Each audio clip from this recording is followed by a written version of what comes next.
Hello, and welcome to the Borealis Experience. I'm your host, Aurora, life coach and companion on this beautiful journey called life. I hope you're doing well. I hope you feel good in your skin. I hope you feel safe and relaxed. I hope you feel seen, held, loved, at the same time, free and wild. And if you don't feel all these beautiful, fluffy, unicorn, rainbow feelings, I hope I can bring you some peace. I hope I can bring you some clarity and tranquility and just goodness and value. Today I want to talk about acknowledging your feelings.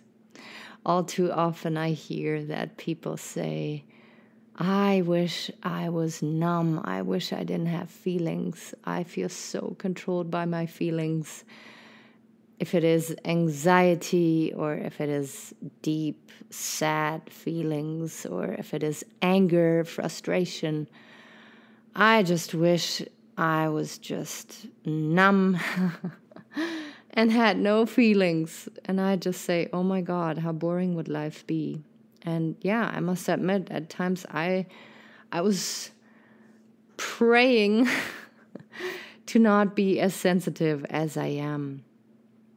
But it is also a superpower. And I know it sounds very cliche and very new agey, but if you didn't have feelings, it would be very hard for you to enjoy life and to feel alive and to make connections, to feel a sense of belonging. Because it is through our emotions that we, or most of us, experience life. So acknowledging our emotions instead of trying to get rid of them, which is not possible at all, is a way wiser and more efficient way of spending your time and energy. Because I, for the longest time, tried to suppress feelings of deep anger and deep sadness, deep frustration, deep feeling of disconnection and anxiety. And I tried to run away from it, distract myself from it, bypass it, full on bypassing my feelings, and it just didn't work. And I'm here for you to save some time, because I want to say that I lost a good decade on trying to escape on my feelings as a deep introvert and sensitive person. And with my podcast, with my yurt experience, where you can meet me for one-on-one coaching, where you can join me for intimacy classes with your partner, where you can experience one-on-one yoga or public yoga classes where I guide you through deeply restorative classes that will absolutely blow your soul away. Is my way to try to provide people with a shortcut, because basically everything I'm offering right now is what I wish I had back then in my 20s, when I felt so lost and disconnected and just, somewhat miserable, at times happy, but mostly depressed and anxious and in a state of escaping. So acknowledging your feelings is really one of the biggest start points that you can really make a difference in your life, in feeling your feelings that are coming up. And maybe you can also sense them on a physical level in your body, right? You maybe feel hot, or you feel sensations in your belly, you feel your breath is getting shallow, or on a mental level, you feel like a cascade of thoughts rushing through your brain, and all kinds of stuff that you want to say and say out loud or throw at the other person. So there is markers, so to say, that can help you identify when a feeling comes up. And I talk a lot about anxiety with my clients, and depression, especially when, fall is coming up now, and then winter, and the winters in Canada are fairly long and cold. But even in Germany or the UK, where I have listeners living, like, it gets really gloomy and dark in winter, and we can sometimes fall in a mini winter depression or full-on winter depression. And if we learn to observe these seasons, if we know that certain feelings are going to come up seasonally, or because certain situations or people trigger us in a certain way, we can hack into that emotional default system, so to say, and learn to cope with our feelings in a different way than we might be used to. And it's a very interesting path to be on, and I'm still on that path. I'm not, fully healed, and I'm still growing and learning and healing. But that path to make sense of my emotions and to express how I feel, and to know that the way I feel might not be convenient in a certain situation or for another person outside of myself, but that is perfectly fine. You need to embrace how you feel and make sense of it by expressing them, maybe even writing them out, and then choosing to express them to the outside world. And it is only then that the outside world can understand who you are and see who you are, and it helps you to feel a sense of belonging and connection. But it also helps people to see how they want to treat you in the future. The more you engage in that practice of acknowledging your feelings and being, like, how do you say that in English?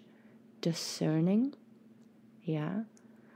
Distinguishing between this is a trigger and I'm reacting, I'm feeling out of a place of victimhood because of an old wound that hasn't healed yet, or I'm feeling this way because this is who I am. And the trick is to be brutally honest with yourself and very self-aware that sometimes you get triggered and feel certain emotions because of an old wound that hasn't been properly processed now. And then you can regulate your nervous system and react or respond to a situation more maturely. And then there might be situations where there is a strong feeling of, be it justice, anger, fear coming up, and it's very appropriate, and it's actually there to protect you and others. So for you to distinguish, okay, feelings are coming up, I can feel it in my body. What is it? Is it an old anxiety, an old feeling of not being enough, of having been bullied in the past and now I feel insecure in social gatherings? Or is it an emotion that is absolutely valid? I need to acknowledge it and then express it to the people around me, to either set boundaries or have them know what I'm all about. The more you suppress emotions, the more you decide to not acknowledge emotions, the weirder you, and like weird and disconnected, actually, totally disconnected from yourself you will feel, and from other people as well. And your emotions that you suppress will find a super awkward and the most inconvenient timing to still come out, right? We see that often with people who suppress anger and frustration in relationships, especially romantic relationships. They feel frustrated with something that their partner does or doesn't do. They decide to not acknowledge these feelings and thoughts and not to express it. And the next thing you know, there is something happening that sets them off. And then they react disproportionately to a situation where you just think, oh my God, like what a lunatic. Why is that person exploding right now? This is so minor. And yeah, it might not be minor for everybody, but this reaction is totally unhealthy and not cool. And it is because for an extended time before that explosion, emotions have been suppressed. And we do that not consciously. We do that most of the time because we feel that the way we feel is not valid to express. Maybe in your youth, in your childhood, you consciously or subconsciously learned that your feelings, the way you perceive the world, is not valid. You are an inconvenience. You should shut the fuck up and sit quietly in your chair and not shout or show any emotions. And you will carry those messages that you received from your caregivers back then, or siblings, or whatnot, that this is now your way how you behave and act, deal with emotions. And to get behind that, to understand, okay, there is feelings coming up. I'm choosing not to express them. I know, though, the consequences are not awesome. So let's move forward. Let's learn something new. Let's process what's going on here and learn to either express to ourselves what's going on or to the outside world. And this is how you can create neural pathways that are completely brand new. And neural pathways are ways of thinking, right? We all have ways of thinking. And some people are more rigid than others. And the people that are most flexible have many different kinds of neural pathways and create new neural pathways on a regular basis by learning new things and new tricks and languages, or visiting foreign countries, but also by reacting differently to an old trigger. So, all this being said, it is extremely important that you make sense of how you feel, that you know yourself. The better you know yourself, the better you know your values, your boundaries, your patterns, your dark side, right? Your side where you feel triggered and depressed and anxious, but also your powerful side. The more you know how you tick and function, the better decisions you're going to make, and the more fulfilled life you will have. And this will have an extreme, awesome ripple effect, and affect the people right around you, the people that you love, the people that you care about, the people in your community. And it's just a beautiful journey to be on, to getting to know yourself.